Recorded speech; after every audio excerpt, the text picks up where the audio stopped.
I do believe that humanity has reached a crossroad, and I hate to exaggerate that. I don't want it to sound sensational, but I think it's true. I think our species, the species of human beings, is coming to a place where we are deciding about ourselves. We are making a huge decision about who are we, who do we really choose to be? Who are we? Who do we really choose to be? Who are we? Who do we really choose to be?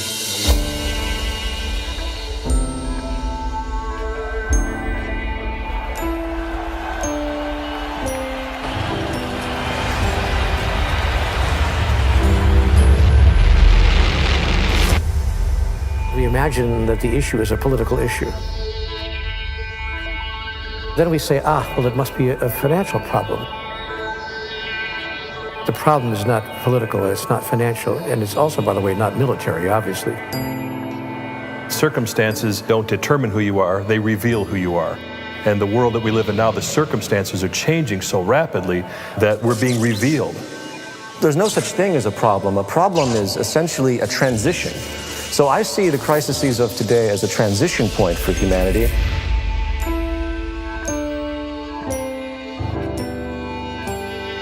Look down on the human drama and discern through your critical faculties what's going on without judging it.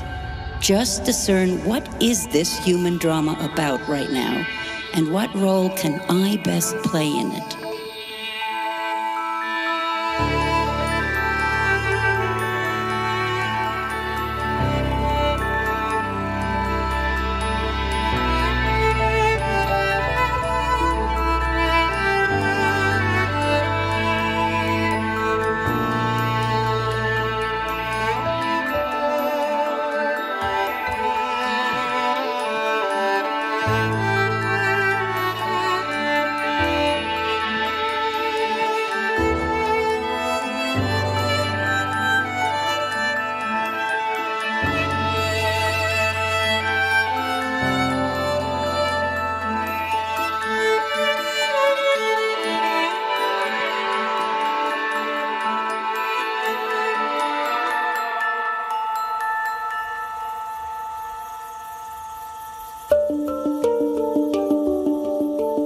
The latest Global Risks Report published by the World Economic Forum presents an astonishing risks interconnection map.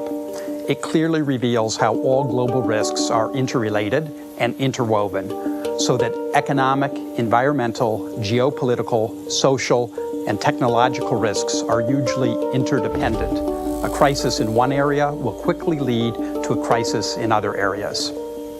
The interconnection and complexity in this map, compared to our surprise at the impact and speed of the recent financial crises, illustrates the discord that exists between all systems we've built and shows just how disconnected we've become. Our attempts at managing these systems are fragmented and simplistic, and not up to the challenges that we face today. The way we use natural resources is based on our economic system, which is closely related to our social values, which directly affect our psychological and emotional systems and all our actions. What we see in the world is a reflection of who we are. You cannot separate what's happening in the world and what's happening within people. So we're not just in crisis in politics or in economics. Human beings are now in crisis with themselves. When I studied biocybernetics, it was a wonder to see that the more we delve into nature, the animal kingdom, plant life, ecosystems, we see that everything is interconnected through reciprocal actions, some of which we understand, some of which we still don't. But now, human society is also becoming so integrated that it's like a single closed system that encompasses the entire globe. The crisis we're facing now is actually very unique. We are all closed together in the same system, and we can no longer do whatever we want in it. World leaders, presidents, have lost the ability to manage the people.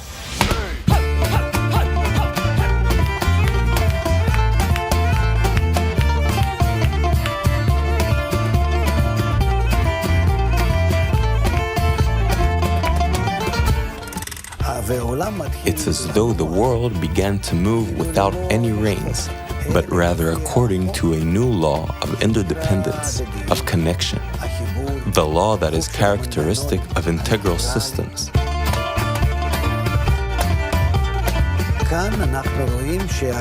And here we see that world leaders, first of all, they can't even make decisions, whether it's G8 or G20. And even if they arrive at something, they can't realize it.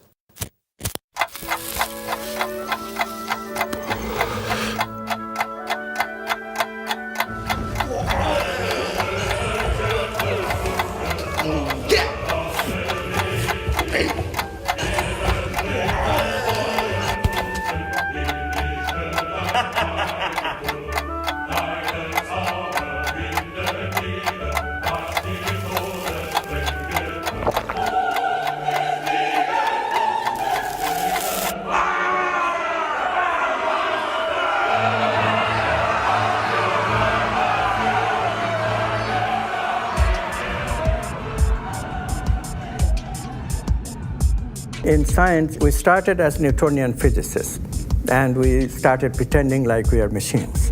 That was the worldview for some time. That changed with biologists coming along. Biology gives a different view of the human being altogether. Biology says that, well, we are machines, but we are machines with competition, with survival in mind. And we fight for our survival, we compete.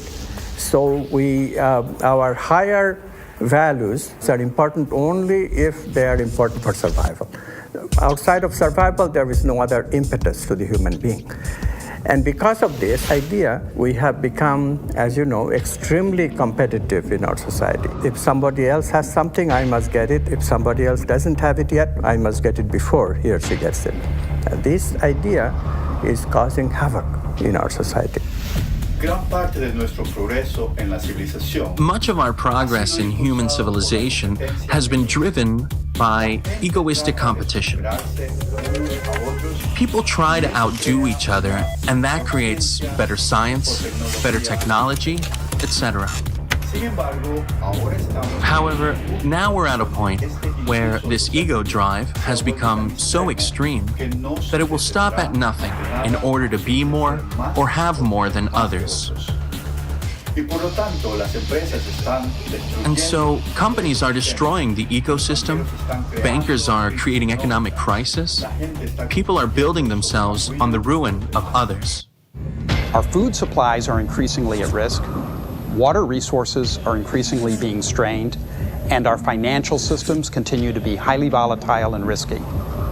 At the same time, we're also discovering how all our systems are connected and interdependent. Clearly, business as usual is a dead end.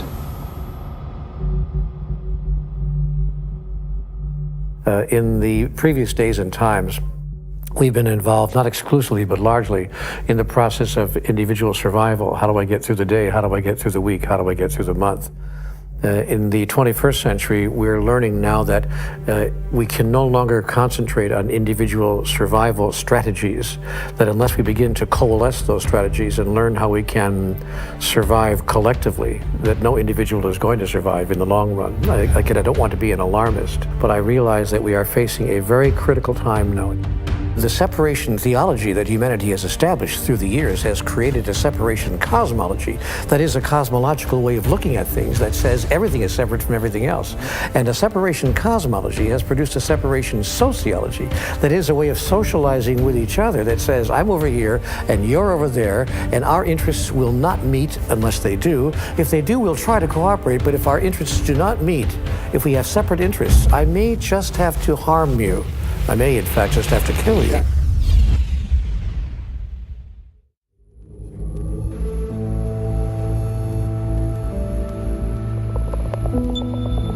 There's an old story, the grandfather who's speaking to his grandson in the lodge, and the grandson comes in and says, I had a dream last night. In the dream, there were two wolves inside fighting, and one was a black wolf and one was a white wolf. And the black wolf scared me, grandfather, and the white wolf made me feel hopeful. Which one will survive? And the grandfather said, the one you feed the most.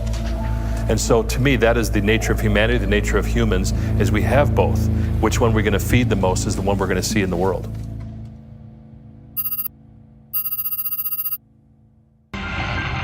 The Ash experiment is one of psychology's oldest and most popular pieces of research. A volunteer is told that he's taking part in a visual perception test. What he doesn't know is that the other participants are actors, and he's the only person taking part in the real test, which is actually about group conformity. Please begin. The experiment you will be taking part in today involves the perception of line length. Your task will be simply to look at the line here on the left and indicate which of the 3 lines on the right is equal to it in length. So, for example, if you... The actors have been told to match the wrong lines.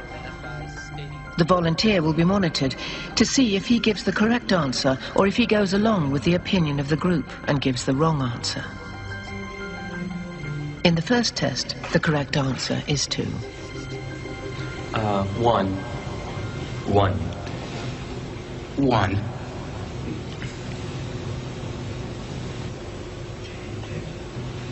Two. 1. Once again, the correct answer is 2. 3. 3. 3.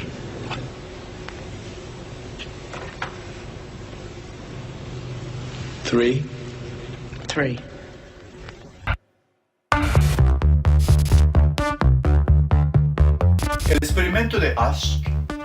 The Ash conformity experiment has been repeated many times. It's been suggested that, first, the distortion happens at the level of action. The subject believes the others are wrong, yet goes along with them anyway. Then it happens at the level of judgment. The subject begins to think, maybe they're seeing something I'm not seeing. And then it happens at the level of perception, which means that the subject's actual perception of what's right or wrong is distorted by the majority. Now, when you link these conclusions to what's happening in the world today, you have to ask, in what way have we been using the influence of society, which is probably the most powerful force in human psychology?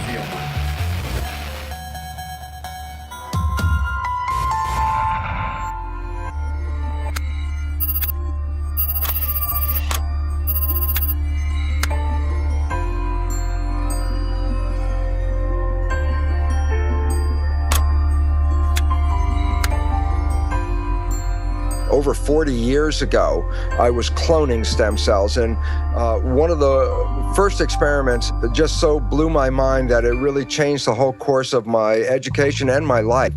I put one stem cell in a culture dish all by itself, and that stem cell divides every 10 to 12 hours.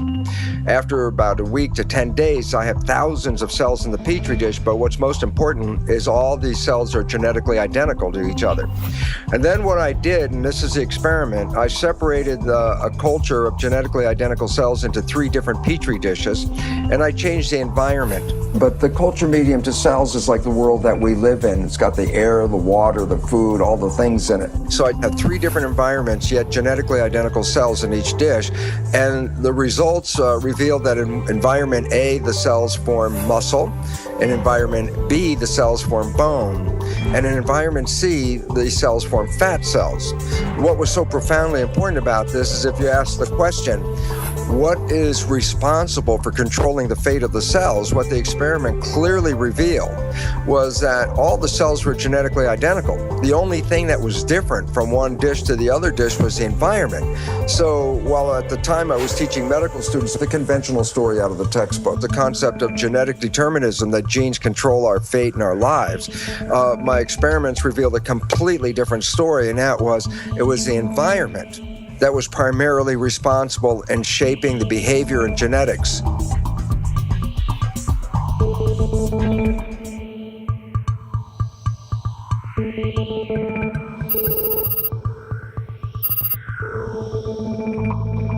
And there's new research out of Harvard Medical School about social contagion. And I think it's kind of obvious and intuitive that you catch the moods of people around you, but now they're finding that people get fat in groups, they get happy in groups, they quit smoking in groups.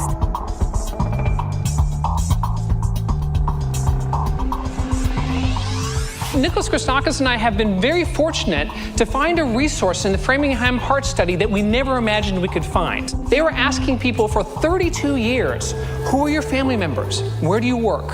Where do you live? And most importantly, who are your friends? For the first time, now that we have data like this, we are able to get a bird's eye view of networks like the networks that you live in. We had some validated measures of various emotions, including happiness.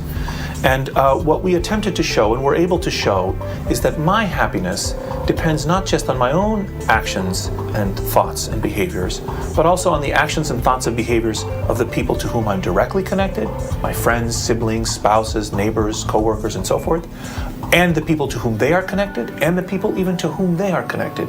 And what this finding is showing us is that it's not just behaviors that are spreading through networks, it's also these emotional states that are spreading through networks. So we think that what's spreading is this tendency to transmit ideas, these norms of behavior. You are, in fact, a social organism. You're created by your environment. There's no you and there's no me. Once you begin to think about how everything you do has been taught to you one way or another, granted, you're putting things together and you're making decisions, but your decisions are limited to the information that's been given to you and that you've learned. So I'm a walking amalgam of a social engineering, so to speak. If I see myself as separate from everything else, that I could say is incorrect. For example, everyone knows they have to breathe. Through time, people will begin to understand that their integrity is only as good as the integrity of everything else around them. So what is happening in science is really quite pathetic, and what is happening in the public at large is also equally pathetic, because what is happening is that by pretending to be something, we are becoming that something. By pretending to be something, we are becoming that something.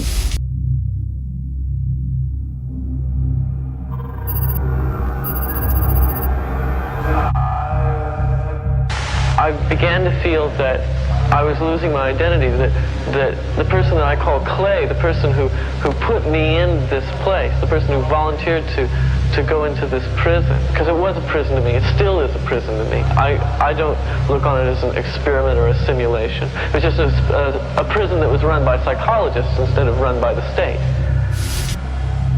In 1971, today's well-known psychologist, Philip Zimbardo, decided to examine what would happen if you take perfectly normal and healthy young students and create a prison-like environment within Stanford University and tell them, for the next 2 weeks, some of you will act as prisoners, and some of you will act as guards. One day into the experiment, a riot broke out. The guards began humiliating the prisoners. They used physical punishments. Some became extremely sadistic. The prisoners began to have emotional breakdowns. Some had to be removed from the study early, and after only 6 days, the experiment had to be completely shut down.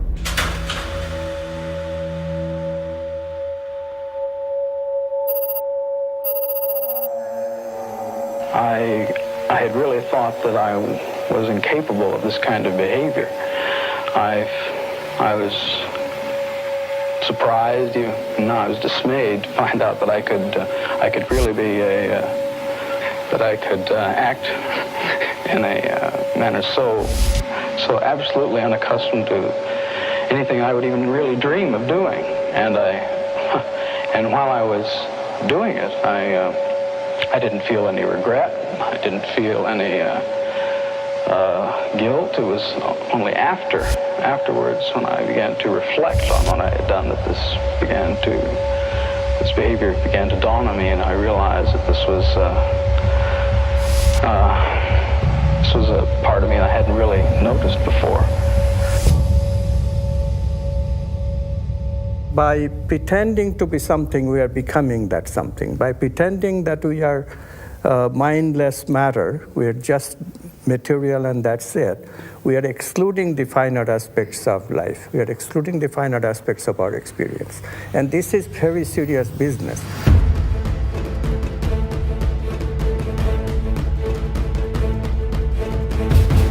If you take Darwinian theory, which says that we're in a competition and we have to compare each other as to where we fit, and you mix that with a Newtonian vision from physics that the primacy of the universe is found in the physical structure. And then you put those two together and you say, well, how do you know where you fit in the Darwinian world? And the answer is, how much material do you own? And so, evolution of humanity since Newtonian times was to extract the material from the planet so that we could have possessions. And that the possessions then were a reflection of where we stand in the hierarchy. If you're very low in the hierarchy of human life, you have nothing. If you're very high in the hierarchy of human life, you have money and possessions and houses and toys and all these things. So then you say, well, then who suffers from all this? Well, there's great suffering at every level, whether suffering in the physical planet or in the human civilization, there's suffering all over. In order for me as a human to prove my hierarchy, I have to extract the material from the planet. So what do? I mine the planet. I rape the planet of all of its possessions so that I can hold in my hand this chunk of gold and say, see how much I am worth, where is your gold?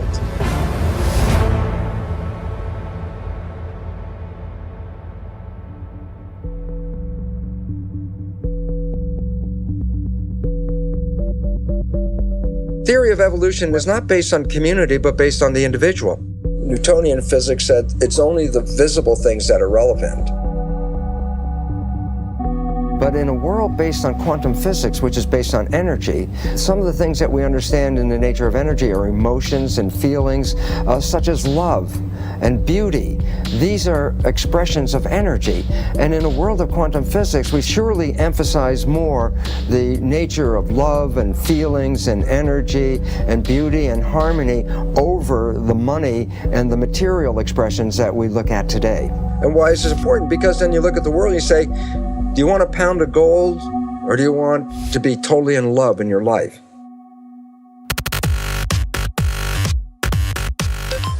This is a painting known as The Supper at Emmaus. And in the 1940s, when it was thought to be painted by Johann Vermeer, it was worth millions of dollars. It was perhaps literally priceless. It was in Holland, and it was one of the most renowned paintings in Europe. People would travel through Europe to see it. Until one terrible day when it was discovered that it was not painted by Vermeer at all, but by the great forger, Van Meegeren. In other words, it was discovered it was not this painting, but that painting. And all of a sudden, its value dropped to nothing. How you taste something is critically affected by what you believe you're eating. And this shows up in all sorts of ways. One nice finding involves children.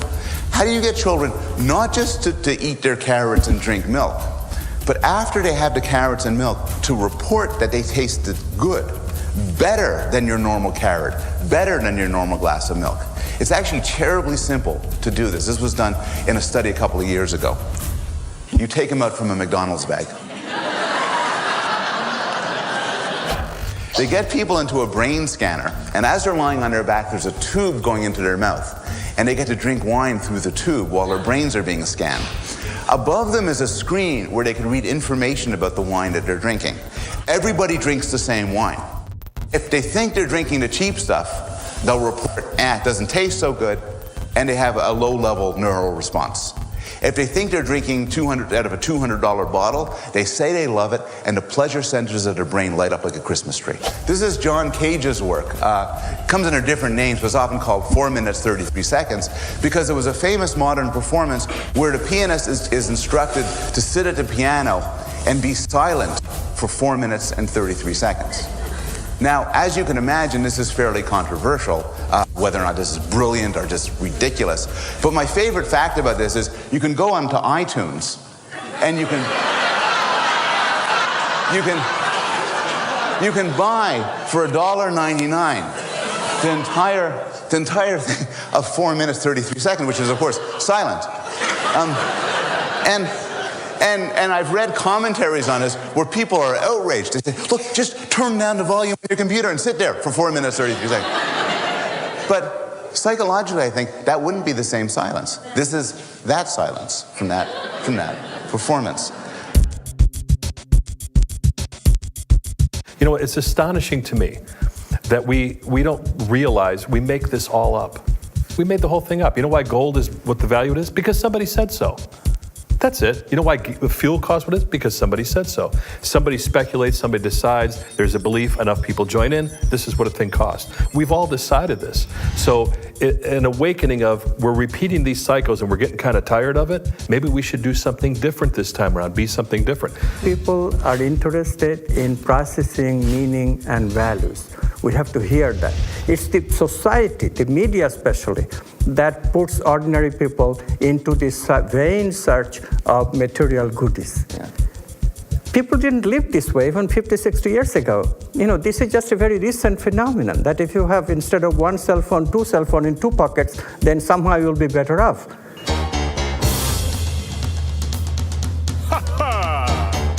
Right.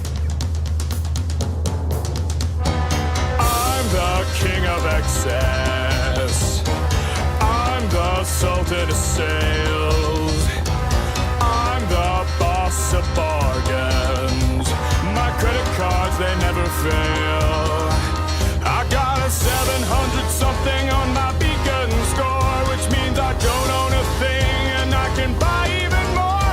I'm a buffet eating, tabloid reading, lovable guy. I get the best of the best that my money can't buy. It's a wonderful life. It's a wonderful life with my red-headed wife. It's a wonderful life. The average U.S. person now consumes twice as much as they did 50 years ago. Ask your grandma. In her day, stewardship and resourcefulness and thrift were valued. So how did this happen? Shortly after World War II, these guys were figuring out how to ramp up the economy. Retailing analyst Victor Lebeau articulated the solution that's become the norm for the whole system. He said, our enormously productive economy demands that we make consumption our way of life, that we convert the buying and use of goods into rituals, that we seek our spiritual satisfaction, our ego satisfaction in consumption. We need things consumed, burned up, replaced, and discarded at an ever-accelerating rate. Advertisements and media in general plays a big role in this. Each of us in the U.S. is targeted with over 3,000 advertisements a day. We see more advertisements in 1 year than people 50 years ago saw in a lifetime. And if you think about it, what's the point of an ad except to make us unhappy with what we have? So 3,000 times a day, we're told our hair is wrong, our skin is wrong, our clothes are wrong, our furniture is wrong, our car is wrong. We are wrong, but it can all be made right if we just go shopping.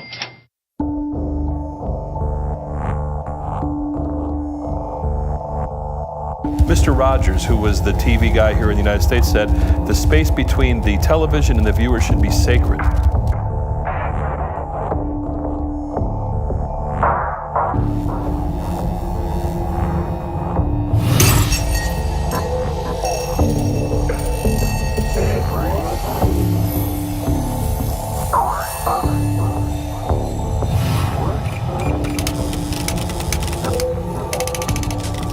It comes down to money. If they can sell it, if it helps humanity, I don't believe that the make or break point for anything that's done in the media, for the most part, 99%, is about the influence on the consumer. It's about, can we sell it?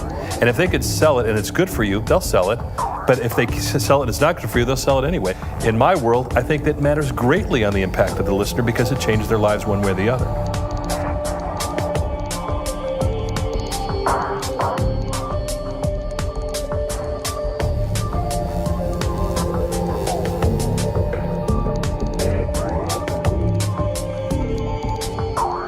Part of the problem is people are too focused on their own little world, their own little lives, what it is they want to accomplish, when in fact there's really nothing you can accomplish that feels quite as happy as doing it with other people. And so I think there's been too much of the entrepreneurial greed, me focus in the last few decades. And I do think that people have become aware that we're becoming more unhappy, not just in the United States, but all over the world. Depression rates are rising faster.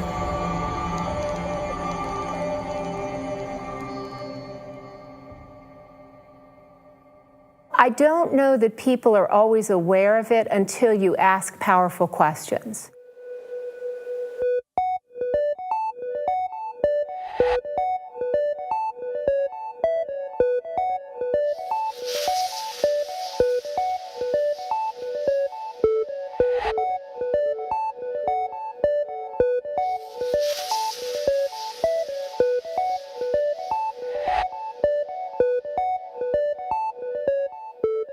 And the research is so interesting on this that if you ask college students what they aspire to, they talk about money. But if you ask them what the best thing was that happened to them in the last month, they mention experiences with other people. They never mention possessions. So on an intuitive level, people do understand what it is that brings them joy, but sometimes they have to find out the hard way.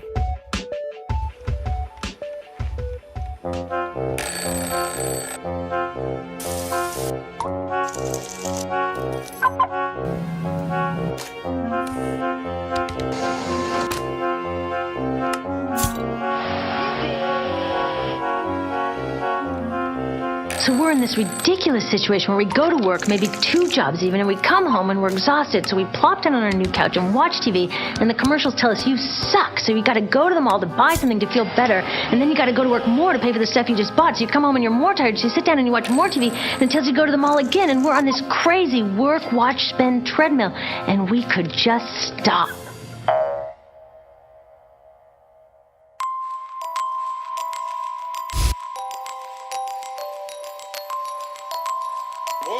I had a question, and the question was, how much did you cut them by?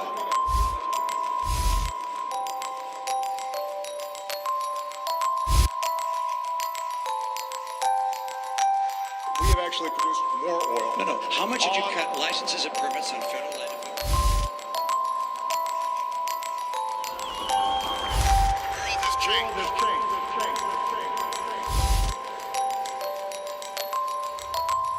We must change with it.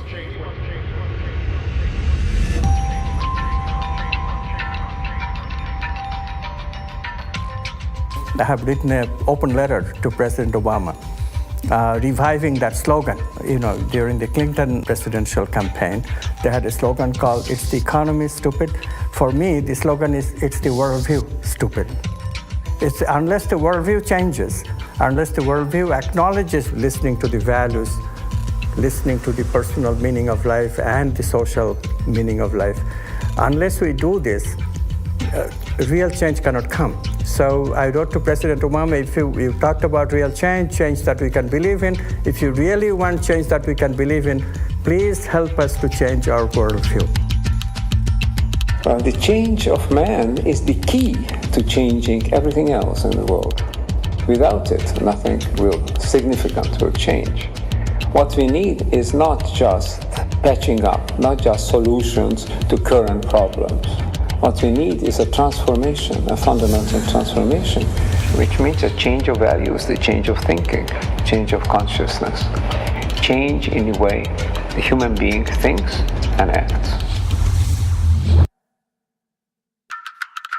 Worldviews affect the engine of civilization. It affects who we each individually think, who we are and how we behave, and our moral sense, business. It affects everything.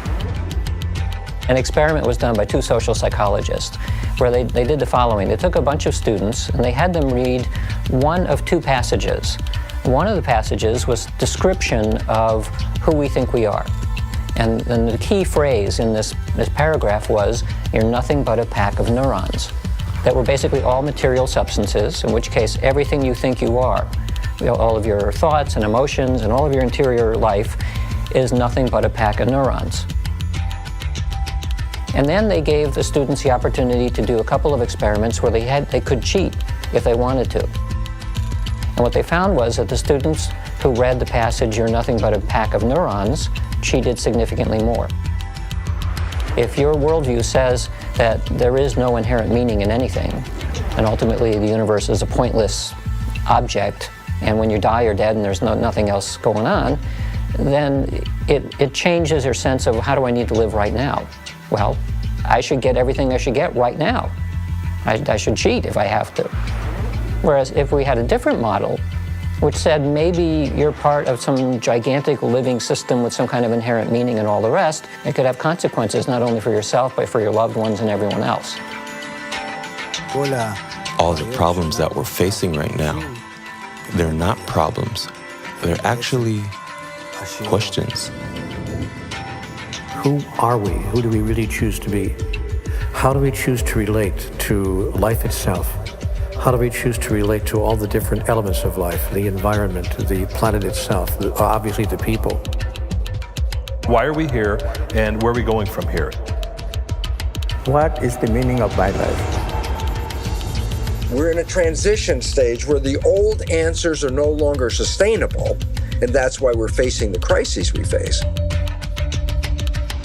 So there's a population in a state of flux saying the old stuff doesn't work, and we're ready for new answers that will create a newer, more sustainable civilization.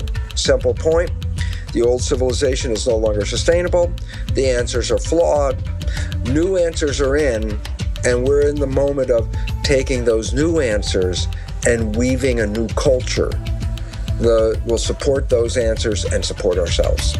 At this critical point in time, we have to redefine what it means to be human.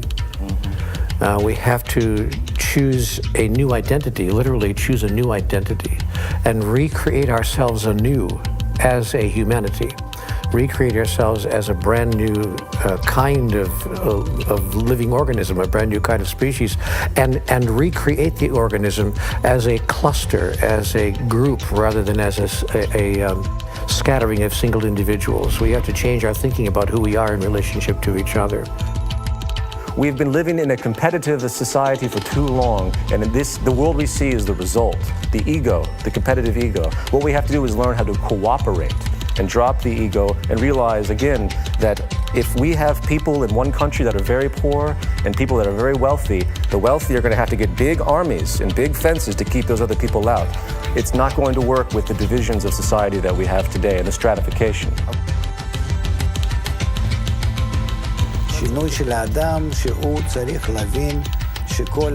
Man has to go through a change to realize that his life should be lived for the unity of mankind, and that we're all like one man and one heart, and we're sharing that desire, sharing that thought. We're all in mutual connection, making mutual concessions in reciprocity, like cells of a living body.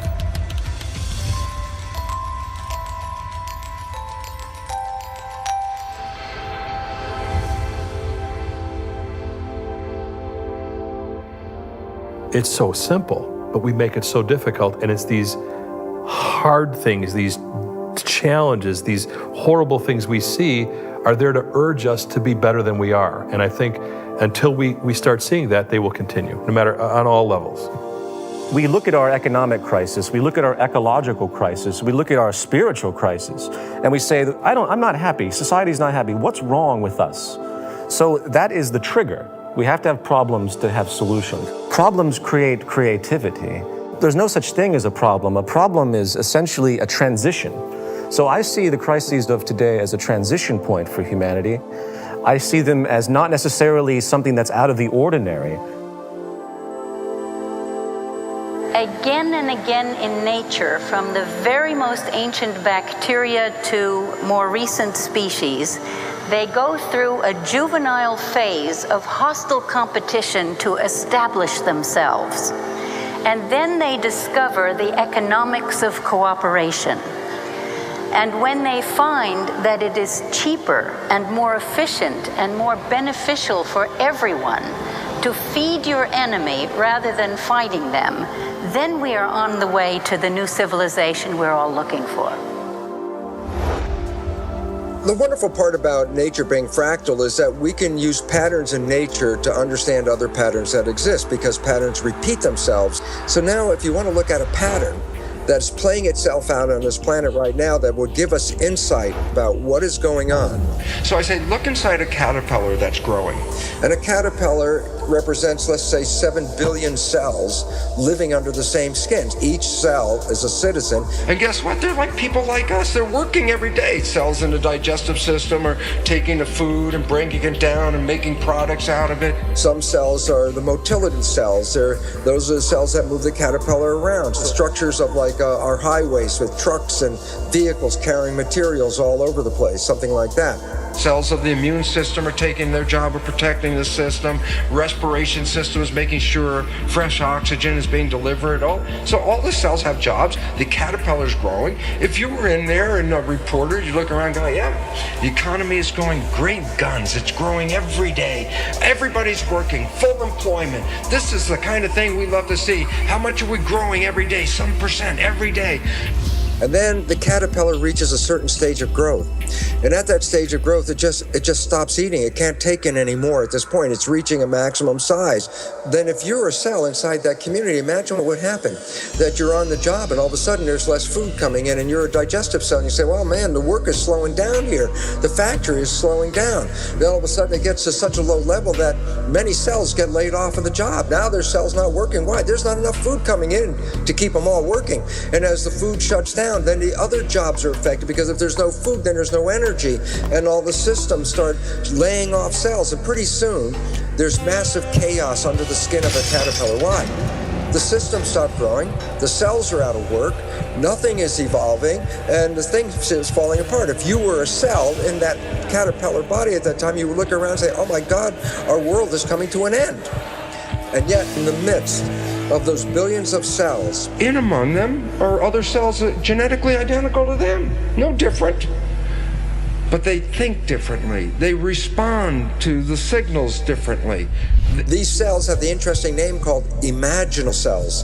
And these imaginal cells come up with new visions. And what happens is, in the midst of all this chaos, when all the other cells are running around thinking the end of the world is coming, the new imaginal cells are laying out new ideas, new visions, a new plan, a new scheme, a new way of life. And around these ideas, the cells reorganize and they start to create new massive organizations to create something much more fabulous than the previous system. A system that is much more sustainable, a system with a higher level of evolution. And that system they're constructing called the butterfly. So there's a transition from an old world of caterpillar with an old belief system and an old way of life that was no longer sustainable. And therefore, you have two choices in this world right now. You can retain your caterpillar status and go, oh my God, the sky is falling, and be in fear. Or you can say, the caterpillar is going, I want to build the butterfly.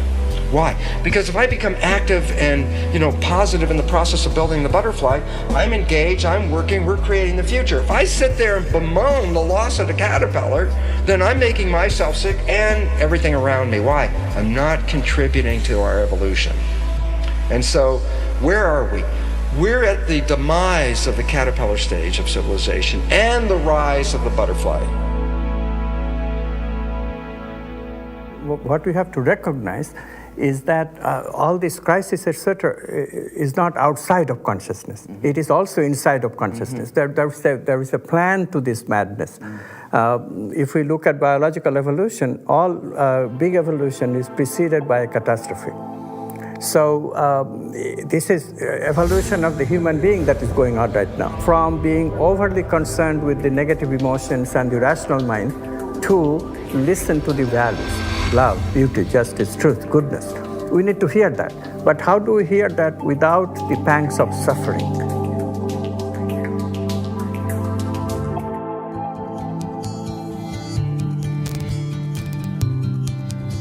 I believe the issue is how can we cause the largest number of people to understand that we are in fact all one, to understand our unity.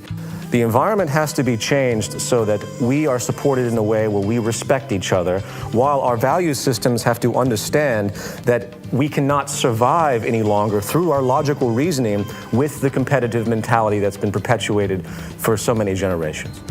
If the environment continues to reinforce this selfishness, it's going to be that much more difficult to climb out of it. So if we create an environment that helps us to have the courage to give, and it rewards and reinforces giving, then I think we'll move much more quickly into that type of bestowal mentality. What we're beginning to see now is the fall of all the major institutions, whether it's economy, politics, education, healthcare, every fundamental level of institution in the world. So there's going to have to be changes at every level. And it starts with education and awareness. Why? Because the knowledge we bought into of who we are and why we're here turns out to be archaic beliefs that are not supporting our survival. We have to go from our old limiting beliefs that brought us to the current state of the world, rewrite those beliefs so that as we take the next step forward, we do so with new awareness, new power, and a new understanding of where we want to go. So we need to change education. Just imagine, what would happen if we changed our environment completely? What if we would constantly hear in the news, through art, entertainment, advertisement, that we're all interdependent, that we're all interconnected as one integral system? How would our world look like? How would you relate to all the others in that system? You would suddenly begin to feel that you relate to others as somewhat close to you. You will be less concerned about how do I exploit the other, how do I manipulate others, take advantage of them. You'd begin to see that the other person is somehow close to you. You'll have some affinity towards the others, like they belong to you. You'll start considering them just like you think about your children or your family. You take them into consideration when you think about doing something in life. You think, how will it affect them?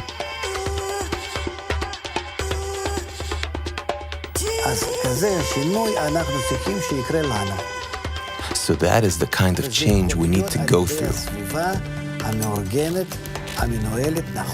And it can happen to us through the proper environment that we create for ourselves.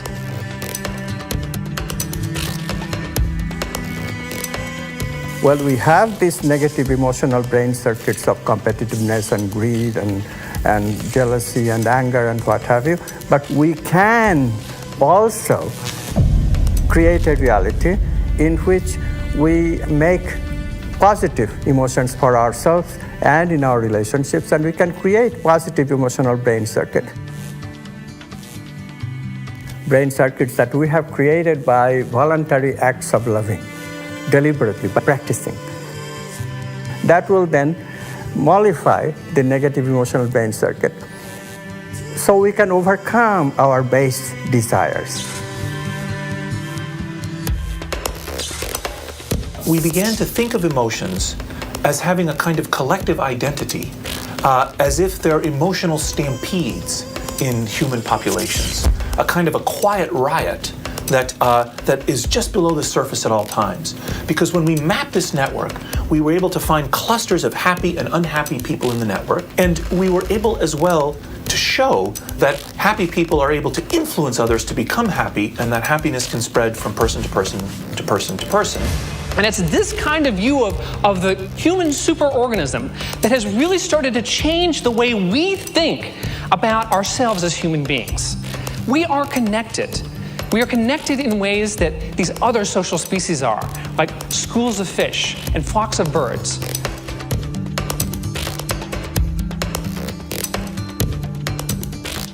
Animals have this. So-called primitive people have this. We seem to have lost it through our intensive egoistic orientation. If you recover this connection, then we will behave with greater solidarity to each other. We will extend our solidarity that exists in a family. We can extend it over larger areas, ultimately to the whole human family and to the living environment.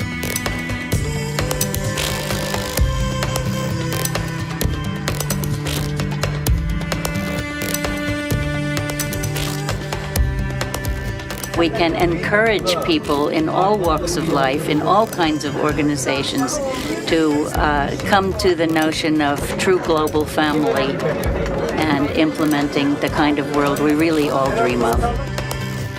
What has increasingly been found is that the happiest people have vibrant social networks. They work hard at cultivating the relationships with other people. So it's the togetherness, the bringing people together that brings people the most joy.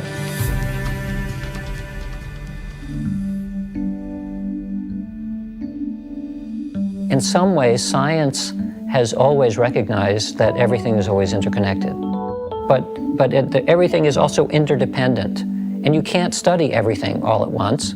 So science has been very good at sort of slicing up the world into little pieces and then diving deeply down each little piece, and that becomes a discipline. And it's very easy to forget that that piece actually is still connected to everything else. We conveniently forget it, which creates something which is ultimately a whole system, but it becomes fractured. It may be that some small percentage of scientists are naturally drawn to this idea of how does the thing that I'm studying fit in a larger context? And so for scientists who think about that, they eventually get to the idea of, if they push it far enough, that the universe is really just one big thing. If we ask the question, why are we here as human beings? The answer is then left to something as simple and disastrously bad as, there's no reason for us to be here. We're just accidents of genetics, and therefore we could do anything we want because we weren't intended to be here in the first place. So we have a pretty big disregard to our relationship and the world around us and the nature that we live in, because we believe that organisms just got here by accident. When you look at the planet Earth, you find that we live in a very narrow zone that supports life. A perfect combination of gases in the environment, a perfect temperature and all this, and it stays constant, which has been a very unusual event of how can a planet keep a constancy in a world where everything is dynamic around it? And the answer is because nature has created one organism after another organism to keep the environment in balance and compensate for the ranges of activities that occur around us. So we keep what is called homeostasis. Very simple example is this. When the world was primarily plants, the environment, which had carbon dioxide and some oxygen in it when they first started, later became depleted of carbon dioxide, and oxygen increased because the plants were using the carbon dioxide continuously and releasing the oxygen continuously, and the balance shifted. And there was so much oxygen on this planet that the planet was flammable. So at times, lightning strikes would hit and burn up all the oxygen and burn up the planet. Life was not sustainable. So nature created a balance. And the balance was called animals. Animals breathe in oxygen and release carbon dioxide, which is the complete reverse of what the plants were doing. So why is this relevant? Because when you put animals and plants in the same environment, as the plants take in carbon dioxide and release oxygen, the animals take in oxygen and release carbon dioxide. This creates a cycle and a balance and harmony. So animal introduction was not just a random event. It was required to keep balance in. Now look at life as a seesaw that goes up and down. And I go like this. As I put one organism on one side, it throws the balance off and tilts the seesaw this way. So nature puts another organism on this side to bring the balance back. So I said, where are humans in this seesaw? And why is that important? Because humans have so much power that if we're not clear of what we're doing, we can take the seesaw and put a little weight on one side and shift the entire balance of nature.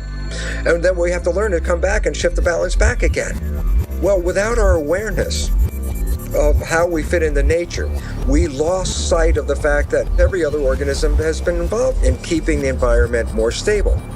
We weren't to manipulate the environment.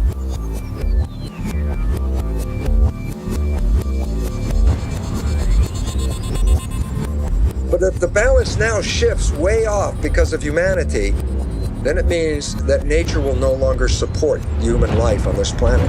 It says that we have upset the balance of the environment and are causing our own extinction. So the writing is on the wall. We have to work collectively to create harmony back in the environment.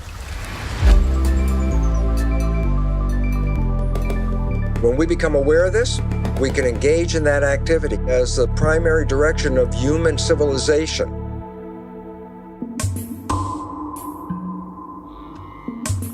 can we as a global tribe get our act together fast enough to be able to change our behavior, our collective behavior fast enough?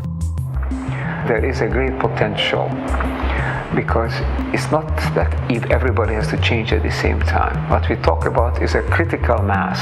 We don't know how many people have to change for it to spread, but the fact is that when people begin to think differently, begin to act differently, that has an effect on others, it spreads.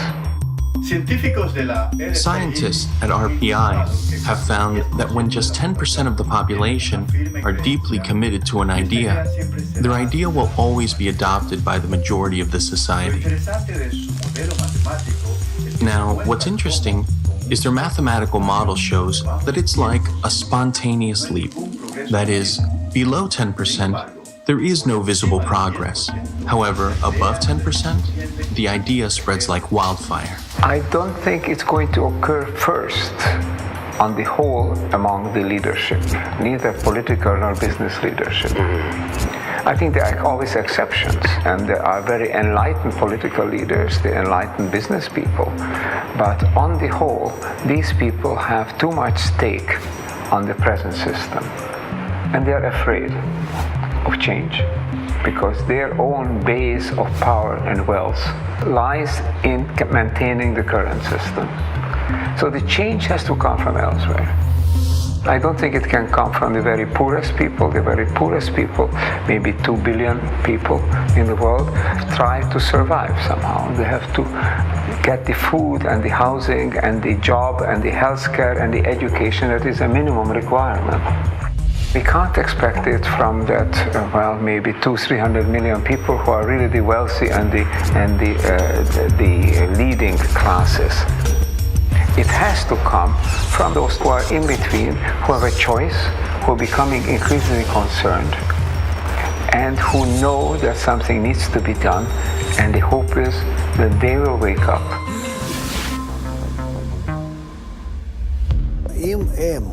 If there are people who are aware that the world must become integrated, then the question is, can they come together? Can they make the initial step towards this? I think the problem with global crises is that from each individual's point of view, it becomes difficult to know what do I do about it. When I say my ego and transform my ego, it's an illusion. How can I transform my ego when I'm dependent on so many other egos?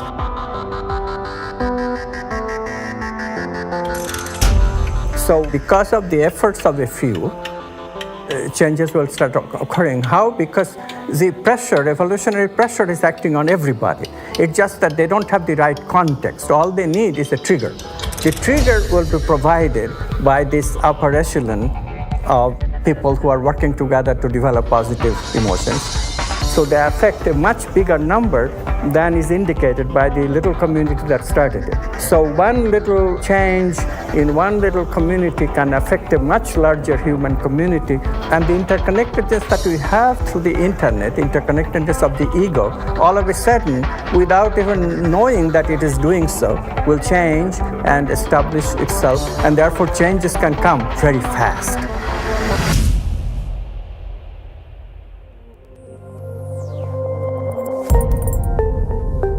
The basic idea is that there's this vast fabric of humanity stretching endlessly into the distance. I'm connected to you and you to others on out endlessly.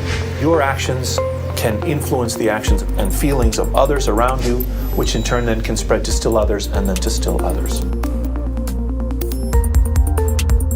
If you tell someone they don't influence anybody, they're not going to do anything. But if you tell them to influence 1,000 people, they'll change their lives. And that's why I think it's so critical for us to understand, first and foremost, how and why we are connected. Thinking people, they can see opportunities in this. So we have to do this collectively. We have to do this collectively through dialogues, first between two people, through relationships between two people, and then generalizing it to a whole family, to the entire community, to bigger communities, to the country, to the entire world. Change the society to recognize that we cannot do this by ourselves. We cannot do this alone. It's actually very simple what we have to do.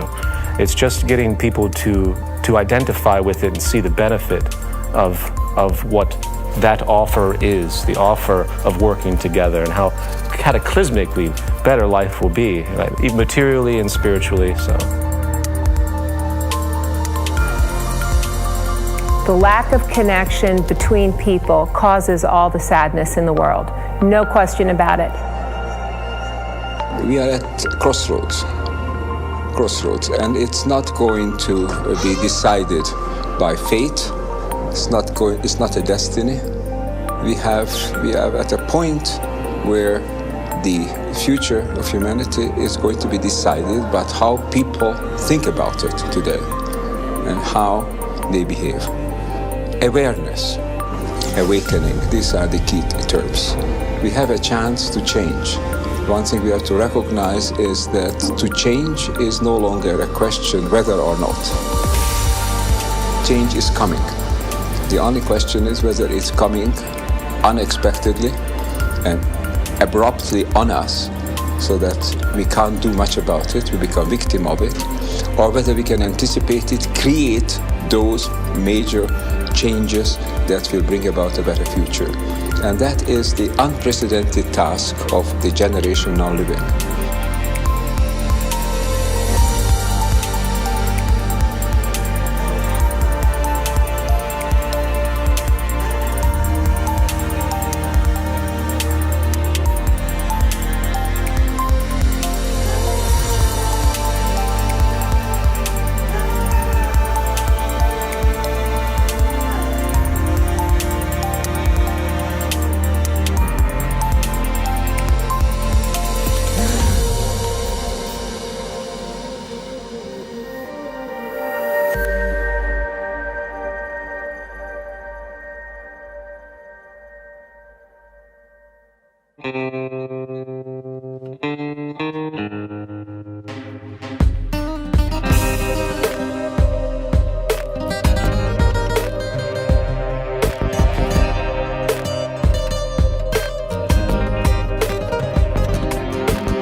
For the boys and the girls, cause the way we were living don't work no more. Divided into artificial classes, rich and poor.